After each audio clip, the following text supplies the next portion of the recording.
Hello everyone, welcome to my YouTube channel. बेटा कैसे हैं आप सब? बहुत अच्छे से होंगे। पढ़ाई हो रही है। हाँ देखो, किसी बच्चे का ये भी कमेंट होता है कि मैम हाइड्रोकार्बन कब पढ़ाएंगे। बेटा बहुत जल्दी पढ़ा देंगे। ये थोड़ा सा ऑर्गेनिक चैप्टर थोड़ा सा ब्रॉड है, थोड़ा टाइम लगेगा, लेकिन आपको पढ़ा दिया जाएगा। परेशान मत होइएगा। आपका एग्जाम कब से है, एग्जाम बता दीजिएगा डेट, उसके अकॉर्डिंग मैं आपको बहुत अच्छे से चीजों को समझा दूंगी। हाँ, अगर जो चीज पढ़ा दिया गया उसमें किसी पर्टिकुलर डाउट होगा तो कमेंट में उसको आप बता दीजिएगा कि ये आपको चीजें नहीं समझ में आ रही, मैं उसको फिर से समझा दूंगी। और उम्मीद करते हैं कि आपको बहुत अच्छे से सारी चीजें आपको समझ में आ रही होगी। पेशेंस के साथ पढ़िएगा, कोई भी डाउट हो तो प्लीज जरूर बताइएगा। ठीक, तो अब अगर हम अपनी बात करें बेटा नेक्स्ट टॉपिक की, तो हम लोगों ने अभी तक क्या सीखा था कि यहाँ पर जो संकरण कैसे निकालेंगे। ठीक है, संकरण कैसे प्राप्त करेंगे, कैसे हम लोग निकाल रहे थे। तो हम लोगों ने तीन चीजों को सीखा था, एल्केन, एल्कीन और एल्काइन। बहुत बेसिक सी बात है, हम आपको बार बार ये सारी चीजें 10th में पढ़ाते थे, तब भी आपको समझा चुके थे, अब भी चीजों को समझा रहे हैं। बस पेशेंस के साथ समझिएगा। क्यों? क्योंकि यही चीजें आपको समझ में आएगी तो आपके एग्जाम के लिए, कोई कम्पिटेटिव एग्जाम भी देते हो तब के लिए बहुत ही स्ट्रांग होता है। मतलब बेसिक अगर आपका स्ट्रांग है तो आप जब 12th में जाओगे तो वहां चीजें जब बताई जाएंगी ना, बहुत आसानी से तुम लोग कवर कर पाओगे, कैच कर पाओगे। लेकिन अगर आप अभी यहीं पे नहीं समझ पाओगे तो चीजों को नहीं, थोड़ा टाइम ले लो, लेकिन इसको समझो जरूर। ठीक, तो अगर मैं बात करूं बेटा, तो हम लोगों ने दो चीजें सीखे थे, जैसे एक एल्केन, यहाँ पर एक एल्केन होता था, दूसरा हमारे पास क्या होता है बेटा यहाँ पे एल्कीन। ठीक, तीसरा हमारे पास होता था एल्काइन। ये हमारे पास तीन टॉपिक थे जिनको हम लोग डिस्कस कर चुके थे। अब यहाँ पर अगर मैं बात करूं तो ये क्या होता है, सिंगल बॉन्डिंग। ये क्या होता है बेटा, डबल बॉन्डिंग होता है। ये हमारा ट्रिपल बॉन्डिंग होता है। मतलब कैसे, कार्बन कार्बन के बीच की बात हो रही है। जैसे यहाँ पर कार्बन और कार्बन के बीच में क्या पाया जाएगा, ट्रिपल बॉन्डिंग। यहाँ कार्बन और कार्बन के बीच में डबल बॉन्डिंग पाया जाएगा। यहाँ कार्बन और कार्बन के बीच में सिंगल बॉन्डिंग पाई जाएगी। इतनी बातें समझ पा रहे हो? इतना चीज हम लोग डिस्कस करे थे पिछली वीडियो में, और काफी चीजों को भी और अच्छे से हम लोगों ने समझा था। ठीक है,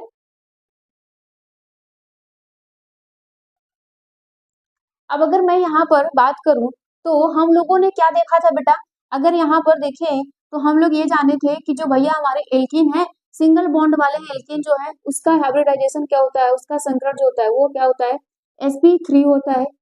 और इसका क्या होता है, sp2 होता है। इसका क्या होता है, sp होता है। ठीक, इतनी बातें कंफर्म हो, यहाँ तक तो कोई दिक्कत नहीं है। अब अगर मैं बात करूं यहाँ पर परसेंटेज की, अगर मैं यहाँ पर देखूं तो एक ऑर्बिटल होगा किसका, एस का, और यहाँ पर तीन कक्षक होंगे पी के। ये बात कंफर्म है ना, यहाँ पर एस का एक कक्षक होगा, पी का तीन कक्षक होगा। अगर यहीं पे मैं बात करूं इसकी, तो यहाँ पर एक होगा और यहाँ पर कितने होंगे, दो होंगे। और यहाँ पर अगर बात की जाए तो भैया एक एस का होगा और एक ही पी का कक्षक होगा। ठीक, अगर यहाँ पे नंबर ऑफ परसेंटेज की बात करें, नंबर ऑफ परसेंटेज की हम लोग बात करें, तो एस का जो यहाँ परसेंटेज आता है वो आता है बेटा 25%। कितना आता है, 25%। अगर यहाँ पर बात करें तो ये कितना होता है, 75%। ये प्रतिशत याद रखना, ये सब तुम्हारे कॉम्पिटिटिव एग्जाम में काम आने वाले हैं, बेसिक सी बातें हो रही। और अगर मैं यहाँ पर इसकी बात करूँ तो इसका आता है बेटा 33.6%। ठीक है, एस का करेक्टर। ठीक है, यहाँ पर एस का है, यहाँ पर पी का और यहाँ पर एस का परसेंटेज। और अगर मैं इसकी बात करूं, पी का बात करूं, तो यहाँ पर पी का जो होता है बेटा वो होता है 66.7%। ये इतना होता है। और यहाँ पर बात की जाए तो यहाँ पे 50% ये होता है और 50% ये होता है। ठीक है, अब यहाँ पर एस के करेक्टर ये सब हो गए। अब मन में ये सवाल आ रहा है कि मैम ये सब क्यों बता रही हो, इनका कहाँ पर यूज होगा, कैसे, क्या क्या मतलब है इन सब का, ध्यान से सुनना, इनका क्या जरूरत है। यहाँ पर जरूरत इसलिए है कि जब हम लोग पढ़ेंगे तो ये सीखेंगे कि इलेक्ट्रॉन कैसे, कौन पकड़ मजबूत बना रहा है, किसके पास होगा। हाइब्रिडाइजेशन बहुत इंपॉर्टेंट होता है। अब अगर एक टॉपिक आता है यहाँ पर आगे हम बताएंगे, जैसे आता है वैद्युत ऋणात्मकता। क्या आती है एक टॉपिक हमारे पास, ये टॉपिक हम लोगों ने बहुत पहले ही पढ़ लिया है। ठीक है, परमाणु संरचना वाले चैप्टर में अगर हम लोग बात करें तो वैद्युत, यहाँ पर क्या होता है, वैद्युत ऋणात्मकता। अगर मैं इसकी बात करूं तो ये टर्म्स क्या होता है, ठीक है, इलेक्ट्रोनेगेटिव। अब यहाँ पर इसको सॉरी, अगर मैं यहाँ पर इसकी बात करूं तो इसका क्या मतलब होता है, इसका मतलब यह, सपोज करो कि ये हमारा कोई भी परमाणु है, और ये क्या है उसका न्यूक्लियस है, ये उसका कक्षक है। तो आप जानते हो बेटा कि यहीं पे क्या होगा, एस होगा और इसी के बाद क्या होगा, पी कक्षक होगा, है कि नहीं, यही होगा। तो इन सब का लगभग लगभग ऊर्जा स्तर सेम होती है, लेकिन थोड़ी तो ऊपर नीचे होती है ना बेटा यहाँ पर। अब देखो यहाँ पर जो एस कक्षक है, ये हमारे पास एस कक्षक है, ये पी कक्षक है। तो एस कक्षक के पास जो इलेक्ट्रॉन होंगे ना वो बहुत क्लोज होंगे, मतलब नाभिक के बहुत पास होंगे। तो अगर मैं सिंपल सी बात करूं तो यहाँ पर एस का गुण, एस का गुण जितना बढ़ेगा परसेंटेज, एस के परसेंटेज जितने बढ़ेंगे बेटा यहाँ पर विद्युत ऋणात्मकता उतनी ही क्या होगी, विद्युत ऋणात्मकता उतनी ही क्या हो जाएगी, बढ़ेगी। विद्युत ऋणात्मकता क्या होती है, विद्युत ऋणात्मकता का मतलब ये होता है कि कोई भी जो तत्व हमारा कोई भी हमारा जो परमाणु होता है वो इलेक्ट्रॉन को कितनी तेजी से खींच रहा है, वही हमारी क्या होती है, विद्युत ऋणात्मकता होती है, टेंडेंसी होती है इलेक्ट्रॉन खींचने की टेंडेंसी। तो एस का कैरेक्टर, परसेंटेज ऑफ एस का कैरेक्टर जितना बढ़ेगा उतना ही तुम्हारा क्या होगा, विद्युत ऋणात्मकता बढ़ेगी। ये किस पे निर्भर करता है, नाभिक के पास, ठीक है, नाभिक के पास जब होते हैं तो कौन, क्योंकि नाभिक के पास तो ऐसे रहेगा ना, एस ऑर्बिटल तुम्हारा नाभिक के पास रहता है तो उसका क्या होगा, उतना ही ज्यादा वो इलेक्ट्रॉन को पकड़ के रखेगा उतनी ही तेजी से। तो जब ये एस कैरेक्टर बढ़ेगा तो विद्युत ऋणात्मकता स्वाभाविक सी बात है बढ़ जाएगी। देखो यहाँ पर अब ये क्या हो रहा है कि अगर मैं आपसे पूछूं कि विद्युत ऋणात्मकता का क्रम इसमें बता दो तो किस क्रम में होंगे, तो आपको पता है कि यहाँ पर एस एस कैरेक्टर क्या हो रहे हैं, ज्यादा है। यहाँ पर एस का कैरेक्टर देखो कितना है, 50 है, यहाँ का इतना है और यहाँ का 25, तो ज्यादा कौन है, ज्यादा तो ट्रिपल बॉन्डिंग में आ रहा है ना। तो यहाँ पर इस प्रकार से आप लगा सकते हो कि यहाँ पर एस का क्या होगा, ज्यादा होगा, फिर क्या होगा बेटा sp2 का होगा, फिर क्या होगा sp3 का होगा। इस प्रकार से ये क्रम व्यवस्थित हो जाएगा, समझ पा रहे हो, इस प्रकार से ये क्रम व्यवस्थित होगा। एग्जाम में कई बार यही पूछे गए हैं कि संकरण बताइए किसका ज्यादा होगा। अगर मैं बात करूं तो ये ट्रिपल बॉन्ड है, अगर ये बात करूं तो डबल बॉन्ड है, ये सिंगल बॉन्ड। मतलब ट्रिपल बॉन्ड में क्या होगा, एस एस का कैरेक्टर ज्यादा होगा, इलेक्ट्रॉन की टेंडेंसी ज्यादा होगी, खींचने की क्षमता वो ज्यादा रखेगा। अब कहानी समझ में आ रही है, इतना आप नोट करिए। अब इसके बाद बताएंगे कि एग्जाम में कैसे यहाँ से क्वेश्चंस पूछे जाते हैं। चलो देखो यहाँ पर क्वेश्चंस कैसे पूछे जाते हैं। अब अगर मैं क्वेश्चंस की बात करूं तो ये सब एनसीईआरटी में भी दिए हैं, तुम्हारे एग्जाम में भी ये सब क्वेश्चंस पूछे जाते हैं। यहाँ पे सिग्मा व पाई बंध बताइए, ठीक है, आपको बताना है कि सिग्मा बंध कितने होंगे, पाई बंध कितने होंगे, अलग अलग से। मतलब बात की जाए तो कार्बन कार्बन के बीच में बताना है आपको, फिर उसके बाद आपको बताना रहेगा कि यहाँ पर कार्बन हाइड्रोजन के बीच में कितने हैं सिग्मा पाई, इनकी बात हो रही है। एग्जाम्पल की अगर मैं बात करूं, देखो यहाँ पे जो क्वेश्चंस आपके पास दिए गए हैं वो है यहाँ पर H फिर C है, इस प्रकार से यहाँ पर है बेटा ट्रिपल बॉन्ड, ठीक है, यहाँ पर क्या है आपका ट्रिपल बॉन्ड है, फिर यहाँ पर कार्बन है, फिर यहाँ पर कार्बन और यहाँ पर हाइड्रोजन है, फिर यहाँ पर क्या है डबल बॉन्ड है। कितना है बेटा यहाँ पे डबल बॉन्ड हो जाएगा इस प्रकार से, और यहाँ पर कार्बन हाइड्रोजन और यहाँ पर CH3। इस प्रकार से ये क्वेश्चंस दिए गए हैं। और भी तुम्हारे पास क्वेश्चंस है, देखो और भी तुम्हारे पास क्वेश्चंस है। अगर मैं बात करूं यहाँ पर क्वेश्चंस को लिख लो, फिर उसके बाद चीजों को और समझाते हैं। तो यहाँ पर क्या है बेटा CH2 और यहाँ पे double bond CH double bond, यहाँ पर क्या हो जाएगा तुम्हारा CH, यहाँ पे CH3। और नेक्स्ट क्वेश्चंस की बात करूं तो नेक्स्ट क्वेश्चंस आपके पास आता है CH3OH। और अगर क्वेश्चंस की बात करूं तो यहाँ पर आता है बेटा CH2 double bond CH double single bond C double bond N, ठीक है, इस प्रकार से ये तुम्हारा आता है। अब अगर यहाँ पे ट्रिपल बॉन्ड होगा, डबल बॉन्ड नहीं होगा, ये इस प्रकार से तुम्हारे पास क्वेश्चंस है। अब तुम्हें इनमें से बताना है कि कौन पाई बंध कितने होंगे, यहाँ पर सिग्मा बंध कितने होंगे, लेकिन कार्बन कार्बन के बीच। एक आपको बताना है, देखो एक बताना है कार्बन कार्बन के बीच में सिग्मा बंध कितने हैं, दूसरा बताना है कार्बन हाइड्रोजन के बंध बीच में सिग्मा कितने हैं, और नेक्स्ट बताना है कि यहाँ पर आपको ये बताना है बेटा कार्बन कार्बन के बीच में पाई बंध कितने हैं। इस प्रकार से आपको ये क्वेश्चंस में बताना है। चलो मैं अगर इसकी बात करूं, पर्टिकुलर इसकी बात करूं, तो ध्यान से सुनना। अगर यहाँ पे आप जानते हो कि जब सिंगल सिंगल बॉन्ड होता है, जब सिंगल सिंगल बॉन्ड होता है तो क्या होता है, इसमें एक ही सिग्मा होता है, पाई की बात ही नहीं हो रही है। तो अगर मैं इसको और अच्छे से डेप्थ में लिख दूं, इस स्ट्रक्चर को फैला दूं, यहाँ पर C H triple bond C, single bond C, और यहाँ पर एक हाइड्रोजन है, ये है कार्बन, इसका एक हाइड्रोजन इधर लगा दो, ठीक है। अब यहाँ पर देखो ये कार्बन है और इसका हाइड्रोजन क्या कर दो, इसके हाइड्रोजन को फैला दो, इसके हाइड्रोजन को इस प्रकार से तुम फैला दो। क्या हो रहा है, इस प्रकार से ये फैला दो। क्या तुमको बैलेंस लग रहा है, चीजें बैलेंस दिखाई दे रही हैं कि नहीं, बोलो हाँ या ना। अगर तुम्हें बैलेंस दिखाई दे रहा है कि नहीं, यहाँ पे क्या हो रहा है भाई, यहाँ पे डबल बॉन्ड होगा ना, हाँ ठीक है, इस प्रकार से। अब तुमसे मैं पूछूं कि बेटा तुम पहले बताओ कि कार्बन और हाइड्रोजन के बीच में कितना यहाँ पे सिग्मा बंद है, कितना बंद है, तो एक यहाँ सिग्मा होगा, है कि नहीं, एक यहाँ सिग्मा होगा और एक यहाँ कार्बन और हाइड्रोजन के बीच हो रही है, ये कार्बन और हाइड्रोजन है, ठीक है, और यहाँ से ये कार्बन और हाइड्रोजन है, ये कार्बन और हाइड्रोजन है, ठीक, यहाँ पर भी वही है, कार्बन हाइड्रोजन कार्बन हाइड्रोजन। एक सिग्मा यहाँ, एक सिग्मा यहाँ, एक सिग्मा यहाँ, कितने हुए, तीन, एक दो तीन, टोटल कितने हो गए, 6 हो गए ना। तो आप यहाँ पर कितना लिखोगे, कार्बन और हाइड्रोजन के बीच में सिग्मा बंध कितने हैं, 6 है, आंसर हो गया 6 है। अब दूसरा तुमसे पूछ रहा है कि कार्बन कार्बन के बीच में बताओ, कार्बन कार्बन का मतलब ये, कार्बन कार्बन के बीच में ये, ठीक, कार्बन कार्बन के बीच में ये। अब बताओ कार्बन कार्बन के बीच में सिग्मा कितने हैं, जल्दी से बताओ। अगर मैं तुमसे बोलूं कि कार्बन कार्बन के बीच में सिग्मा कितने हैं, ये सब पूरा का पूरा, तो एक एक सिग्मा होता है ना, एक सिग्मा यहाँ होगा, एक सिग्मा यहाँ होगा, एक सिग्मा यहाँ होगा, एक सिग्मा यहाँ होगा, तो टोटल कितने हो गए, 4। तो यहाँ पर क्या लिखोगे, कार्बन और कार्बन के बीच में सिग्मा कितने हैं, 4 है।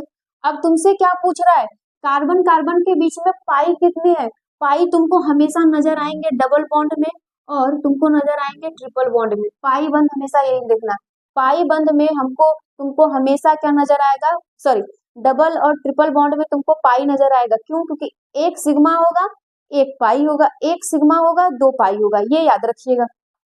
तो यहाँ पे 4। अब तुमसे पाई बंद पूछ रहा है बेटा, तो यहाँ पर पाई कितने होंगे, यहाँ पे ट्रिपल बॉन्डिंग है तो एक सिग्मा 2 पाई हो गया, एक ये पाई हो गया और एक ये तुम्हारा पाई हो गया, यहाँ पर डबल बॉन्ड है तो एक तुम्हारा पाई हो गया, कितने पाई बंद है, 3 हुआ ना बेटा, तो यहाँ पर आ जाएगा 3। इस प्रकार से आपसे एग्जाम में क्वेश्चन पूछे जाते हैं, ये स्कूल वाले कई बार इस तरीके के क्वेश्चन को आपसे पूछ लेते हैं, ठीक, इस प्रकार से कई बार आपके एग्जाम में क्वेश्चंस पूछ ले जाते हैं। उम्मीद कर रहे हैं कि ये सारी चीजें आपको समझ में आ रही होगी, इस प्रकार से इसमें भी बता दोगे, इस प्रकार से इसमें भी बता दोगे, इसमें भी बता दोगे, कोई दिक्कत नहीं होगा ना, ये सब बता ले जाना, ये सब क्वेश्चंस पूछते हैं। अगर मैं दूसरे क्वेश्चंस की बात करूं बेटा, देखो दूसरा क्वेश्चंस कैसे पूछा जाता है, ठीक, दूसरे क्वेश्चंस की मैं बात करूं तो संकरण बताइए, क्या पूछता है आपसे, संकरण बताइए। अब आपसे संकरण पूछ रहा है तो संकरण के लिए क्या करना पड़ेगा, देखो यहाँ पे CH3Cl दे दिया है और दूसरा यहाँ पे दे रहा है CH3 का यहाँ पे ट्वाइस, ये दूसरा क्वेश्चन है, ये दूसरा क्वेश्चन है, और यहाँ पर क्या दे दिया बेटा, CO, ठीक। नेक्स्ट क्वेश्चन आपके पास दे रहा है CH3CN, ये दे दिया। नेक्स्ट और दे रहा है यहाँ पर हाइड्रोजन CONH2, इस तरीके से दे रहा है। नेक्स्ट आपके पास दे रहा है CH3CH, यहाँ पे डबल बॉन्ड CHCN, इस प्रकार से ये क्वेश्चंस आपके पास दे रहा है, बता रहा है कि यहाँ पे संकरण बताओ। अगर मैं यहाँ पे बात करूं संकरण निकालो, तो कार्बन कार्बन के बीच में संकरण निकलता है ना। अगर आपके पास 4 कार्बन यहाँ पे हैं, कितने हैं, 4 एक 5, 5 कार्बन में सभी का मैं हाइब्रिडाइजेशन पूछूं, तो इसका अगर मैं पूछूं कि क्या होगा, इसका क्या होगा, इसका क्या होगा, इसका क्या होगा, इसका क्या होगा, तो यहाँ पे सिंगल बॉन्डिंग है कि नहीं, जल्दी से बताओ। तो देखो यहाँ पे जब सिंगल बॉन्डिंग होगा तो हम बताया था ना, सिंगल बॉन्डिंग में क्या होगा, sp3, इस वाले कार्बन का हाइब्रिडाइजेशन sp3, इस कार्बन का क्या होगा, डबल बॉन्ड है तो यहाँ पर क्या हो जाएगा, sp2 होगा, इस कार्बन का यहाँ पे भी डबल बॉन्ड है तो क्या होगा, sp2 होगा, और यहाँ पर सिंगल बॉन्ड है इसमें, और ये लेकिन इस वाले कार्बन की मैं बात करूँ तो यहाँ पे क्या है, सिंगल बॉन्ड है तो यहाँ पर क्या हो जाएगा, sp हो जाएगा, यहाँ पे ट्रिपल बॉन्ड है ना तो इसका क्या हो जाएगा, ट्रिपल में क्या हो जाएगा, sp हो जाएगा। इस प्रकार से ये बंध पूछे जाते हैं। तो इसका स्ट्रक्चर बनाओ, पहला काम होता है इसका स्ट्रक्चर बनाओ, तो इसका जब हम लोग बनाएंगे तो ये इस प्रकार से बनेगा। ठीक है, तो इस कार्बन का हाइब्रिडाइजेशन क्या होगा, अगर मैं बात करूं इसका हाइब्रिडाइजेशन, तो सिंगल सिंगल बॉन्डिंग है तो क्या हो जाएगा sp3, सिंगल सिंगल बॉन्डिंग है तो sp3 हो गया कि नहीं, कंफर्म हो। अब तुमसे पूछा जाए कि इसमें सिग्मा कितने हैं, पाई कितने हैं, तो बता ले जाओगे, तो बोलोगे कि 4 सिग्मा है, पाई तो कुछ है ही नहीं। ठीक है, यहाँ पे पाई कुछ नहीं है। और अगर मैं यहाँ पे नेक्स्ट की बात करूं, अगर तुमसे बेटा यहाँ पर बोल दिया जाए कि चलो इसका स्ट्रक्चर बनाओ, तो इसके स्ट्रक्चर के लिए क्या करोगे, तुम्हारे पास कितने कार्बन है, 2 यहाँ ट्वाइस लग गया तो 2 कार्बन यहाँ, एक 3 कार्बन, तो 3 कार्बन ऐसे बना दो। देखो यहाँ पे 2 कार्बन पे क्या दिया गया, हाइड्रोजन, तो यहाँ पर हाइड्रोजन लगा दो इस प्रकार से, एक पे कार्बन है, इस ऑक्सीजन इस प्रकार से लगा दो। यहाँ पे, यहाँ पर हाइड्रोजन, यहाँ पर हाइड्रोजन, यहाँ पर हाइड्रोजन, ये सब क्या है बेटा, हाइड्रोजन लग गए। अब तुमसे पूछ रहा है कि सबके क्या बताओ तुम हाइब्रिडाइजेशन, तो हमारे पास ये पहला कार्बन है, ये दूसरा कार्बन है, ये तीसरा कार्बन है। अगर मैं पहले कार्बन की बात करूं तो सब single bond, single single single, ठीक है, सिंगल बॉन्ड है ना, तो यहाँ पर क्या हो जाएगा, जल्दी बताओ, sp3 होगा। अब दूसरे कार्बन की बात करूं तो दूसरे कार्बन पे क्या है, डबल बॉन्डिंग आ गई है, देखो डबल बॉन्डिंग आई है ना यहाँ पे भैया डबल बॉन्डिंग है, तो क्या हो जाएगा, sp2 हो जाएगा।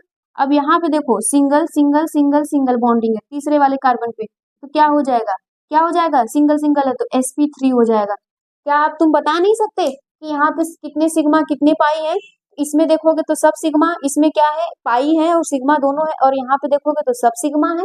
ठीक, कंफर्म हो बेटा, इसी प्रकार से आपसे एग्जाम में पूछा जाएगा, ये कभी भी डेप्थ में नहीं पूछा जाएगा, आप चीजों को बहुत आसानी से बता सकते हैं।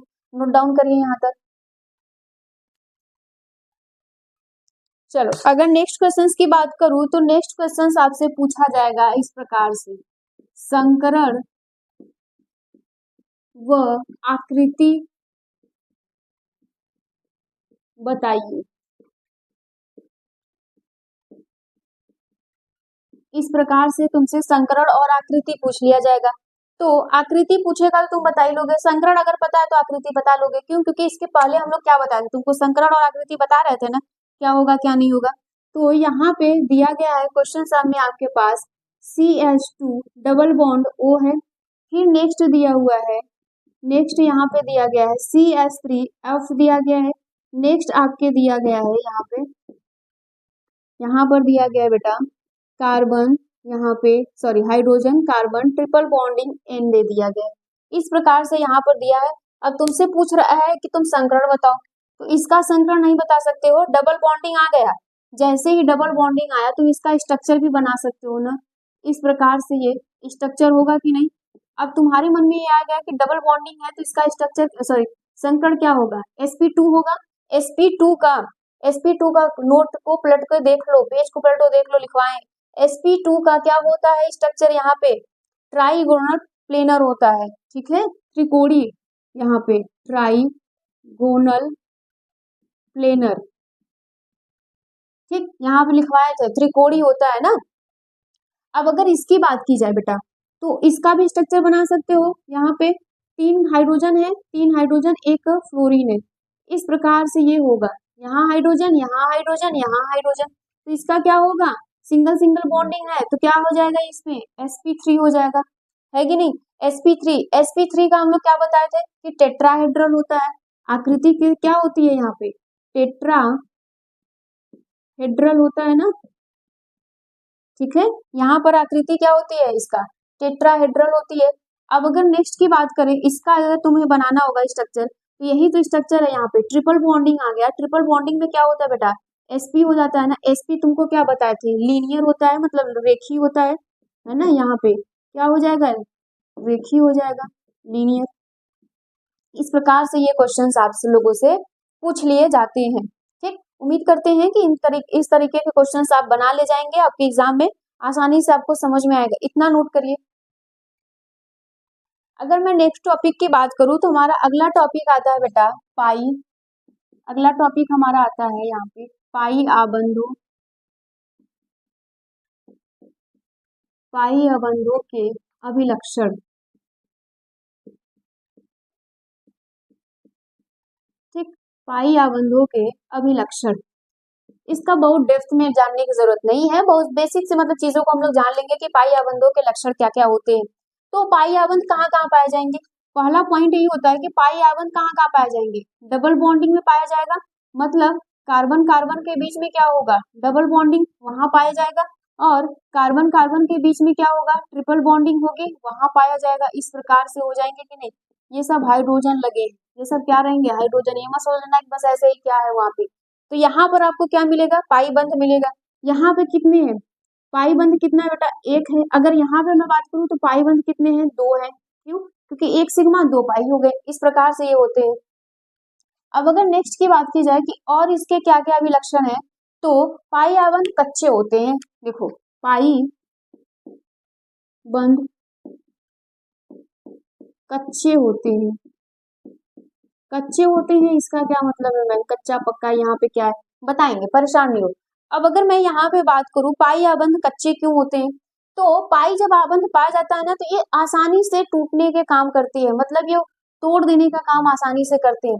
अब अगर मैं नेक्स्ट की बात करूँ, जैसे यहाँ पे देखना, अगर मैं यहाँ पे सिंगल सिंगल बॉन्डिंग की बात करूँ, जैसे हमारे पास ऐसे दो कार्बन है और इधर हाइड्रोजन लगा है, यहाँ पर हाइड्रोजन लगा है, इधर इधर सब हाइड्रोजन लगा हुआ है। इस प्रकार से अगर मैं बात करूँ, तो इसमें मैं बात करूँ तो यहाँ पर क्या हो सकता है, ये सिग्मा परमाणु सब है, सॉरी यहाँ पे सिग्मा आबंध है, सब में क्या है, सिग्मा आबंध है। जैसे समझो, यहाँ पर अगर ये मार्कर है, मैं यहाँ पे कोई भी एक गोला सा रिंग लगा दूं, इधर भी कोई गोला सा रिंग लगा दूं, तो ये आसानी से घूम जाएगा कि नहीं, पूरा ऐसे ऐसे रोटेट कर जाएगा। इसकी मैं बात करूं तो ये पूरा रोटेट कर जाएगा आसानी से। तो मतलब ये है कि सिंगल बॉन्ड में या फिर सिग्मा बंध क्या हो जाते हैं बेटा, आसानी से यहाँ पर घूम जाएंगे। तो आप क्या लिखोगे, सिग्मा, यहाँ पर लिखोगे सिग्मा में परमाणु परमाणु घूम सकता है, घूम सकता है, या फिर घूर्णन हो सकती है। ठीक, क्यों ऐसा क्यों होता है, तो आप लिखोगे सिग्मा आबंध, सिग्मा आबंध के चारों ओर, ठीक है, चारों तरफ, चारों तरफ। ठीक, अब यहाँ पर सिग्मा आबंध के चारों तरफ ये तुम्हारा घूम सकता है। जैसे ये हाइड्रोजन, ये कार्बन कार्बन, तो यहाँ पे जो हाइड्रोजन है ना, ये पूरा ऐसे ऐसे घूम सकता है, यहाँ वाला भी पूरा ऐसे घूम सकता है। लेकिन जब पाई बंध आ जाएगी, डबल बॉन्डिंग आ गया, समझो यहाँ पे ये डबल बॉन्डिंग हो गई। ये दो मार्कर है, एक मार्कर सिंगल बॉन्डिंग को रिप्रेजेंट करता है, ये दो डबल बॉन्डिंग। अगर मैं इसको घुमाऊंगी बेटा, तो यहाँ पे देखो ना, ये घूम नहीं सकते। क्यों, क्योंकि एक पर ऐसे ये क्या कर जाएंगे, ऐसे रोटेट करने की पोजीशन पे नहीं आ पाएंगे। ये क्या हो जाएगा बेटा, यहाँ पर ऐसे इसको क्या कर देगा, इसको कठिनाई ऐसे फील होगी ना, ऐसे ऐसे हो जाएंगे ये, इस प्रकार से। ठीक, तो यहाँ पर क्या लिखोगे, अगर मैं नेक्स्ट की बात करूं तो आप नेक्स्ट में ये लिख देना कि जो डबल बॉन्डिंग होगा और जो ट्रिपल बॉन्डिंग हो गई, ये क्या हो जाएंगे, में डबल बॉन्डिंग में और ट्रिपल बॉन्डिंग में परमाणु घूम नहीं सकते, घूम नहीं सकते हैं, नहीं सकते हैं, या फिर आप लिख सकते हो, या फिर यहाँ पर घूर्णन कर सकते हो ना। घूम नहीं सकते का मतलब होता है यहाँ पर घूर्णन नहीं कर सकते। ठीक, ये होता है। नेक्स्ट की मैं बात करूं तो सामान्यतः यहाँ पे सामान्यतः पाई आबंध, सामान्यतः पाई आबंध आबंध बहु आबंध, बहु आबंध, सामान्यतः पाई आबंध बहु आबंध यौगिक, यौगिक में, यौगिक में मुख्य, मुख्य सक्रिय, मुख्य सक्रिय केंद्र,